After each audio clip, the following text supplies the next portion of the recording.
Sukree, the author of Breakout, Surviving Abuse and Alcoholism. This is my story. Her memoir was published this past March, and again, as I was saying, it's available at Amazon, Barnes & Noble, and other places. Sometimes even at events, you might see her and you'll be able to ask where you could get the book. In addition, just this past week, she's completed her documentary, which will be available for sale this summer as well. I had the pleasure of getting to know Sukree last year when her story was published in Guyana, and for those of you who are faithful Caribbean American Passport readers, you might have seen her in there about 4 or 5 times, right, Sukree? Correct, yeah, several times. Yes. Sukree is a single mom of 2 children, a son who is now 19, and a daughter who is 15, and in the studio here with us. Her beautiful daughter is right here behind, taping us, so you'll be able to see us online, I think, a little later. For those of you who don't know, Sukree is from Guyana and was married for 21 years to a person from Guyana as well, who was an alcoholic and who was also abusive.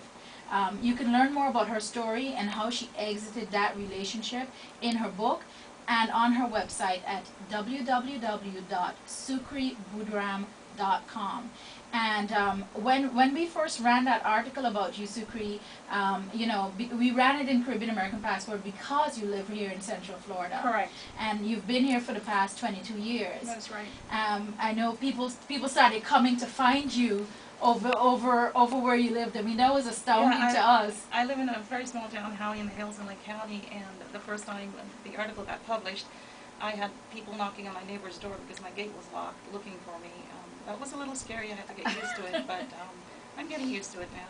Good. And I just want to finish letting people know that you are a professional. You currently hold a master's degree. You have a CPA, and that you're a graduate of UCF. Correct. So you're all homegrown here in Central Florida. Absolutely. Well, we're here to open dialogue with you about your cause, which is Break the Silence, No to Domestic Violence.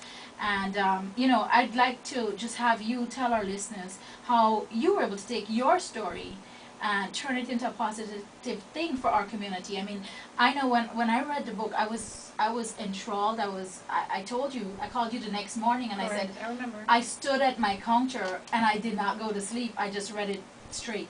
That's after you left my book launch at 10 on that Yes. I did not go to bed until 4 the next morning. Correct. Well, one of the things that I went through a lot of silent years, most of it, almost all of 21 years of silence, and was very, very ashamed of being Hindu, being from the Caribbean, being from Guyana. I was trained not to tell anybody my secrets. Yes.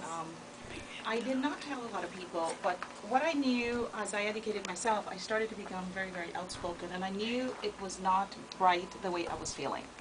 But I didn't know where to go and what to do. So I started to seek help. I started to go to counseling. I started to talk to trusted friends and family members. Little by little, I was able to break my silence. And what I found out as I started talking, I started to feel better and better. Wow. And at the same time, I was advised by my counselor to go ahead and start a diary, just to get my thoughts and feelings out because they were so painful.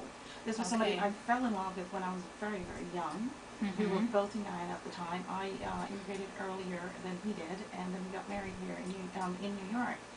So after I exited the situation, I decided I could do one of 2 things. I could say, okay, fine, I'm out, I have healed, I've moved on, or I could use this story to help others walk that journey with a little bit of help, because I struggled. That sounds good. I really struggled in the beginning to talk. Yes. I did not trust people to tell them my secret. So I decided this is part 1 of the first memoir. Hopefully in a couple of years I will get the other part out.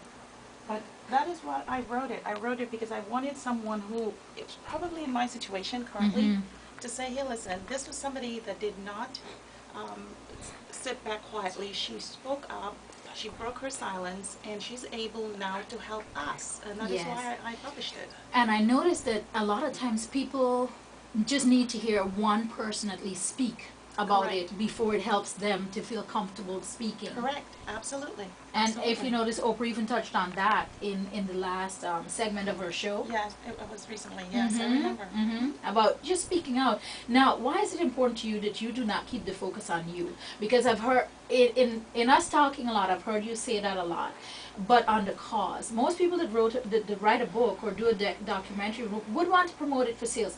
But you always say, no, I don't want the focus on me. I want, the cause to get the focus. The reason I don't want the focus on me, I have made my exit. I have made most of my recovery. I don't need the book to sell and the documentary to be the #1 focus, because if that is the #1 focus, then I have really defied the purpose of why I published a very private story. So you're saying you published it to get it out of you? It was therapeutic for me. It was healing. And what I wanted someone out, one other person, to say, you know what, I can do this too. So by keeping the focus on my story and me, is bringing it back to me. I'm done. I have exited that situation. I'm happy. I'm at peace right now in my life. And I am not afraid to speak up. I'm not afraid to say what happened, so that I can help another person break their silence, and us as a community say no to domestic violence, which is a prevalent epidemic, as you know, in the Caribbean community. Yes. And even with young teenage girls here, I've started noticing it. Now, tell our listeners about your recent trip to New York, your future affiliation with the District Attorney's Office, and your recent march in the Pagua Parade. How was your message received? What do you think? When we went to New York, we went with a very tight agenda. We teamed up with the Queens Family Justice Center, which is one of the center under the mayor's office. I am being recruited by them right now. I was screened back in March.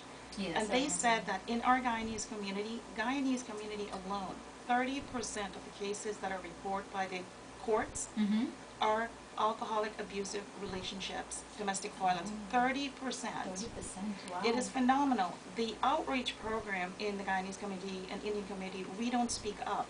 They're dying for people such as myself that were victims, now survivors, to help go out in the community. So I am joining with them. I'm going to orientation in July. I was supposed to go in June, but then I'm going to Guyana, as you know. We did several sessions. The DA's office, Safe Horizon, Indo-Caribbean, teamed up with us, and we did a community session. The feedback was phenomenal. We had a lot of turnout. We had a lot of community leaders that showed up. In addition to that, for the first time in history, we walked with a banner called Break the Silence, Say No to Domestic Violence in New York, in a very happy event. It was very difficult to get approval to walk in that parade. You know, at first it was odd, but it was held. We walked 200,000 people along 2 miles. And if everyone stopped and looked, and you can see the nods on their face, and Samantha is standing behind you, she walked with us. Very nice. And we started out with about 7 or 8 of us holding this banner. It's a huge, heavy banner. By the time we ended up at the end, there were at least 25 people behind us. Very nice. So I was very, very proud to hold that for the first time in history and walk that. Very nice. And you're doing a wonderful job. Tell us a little bit about, the next events or journeys or plans that you have for this year.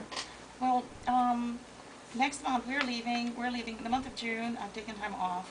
We're going to Guyana, and the documentary that you're looking at right now, I am not releasing it in the U.S. yet for sale, because I am releasing it premiere in Guyana. It is going to be released in June 9th at the Pegasus Hotel in Guyana with the various media outlets and community leaders, and it is used as a teaching tool to educate the community. So when I was there last year doing the rally, I promised them that I was going to come back, because one of the things that was very profound when I did it, a lot of the victims don't read and they can't read. So when I left last year, I decided to do my own funds to speak my voice so they can hear.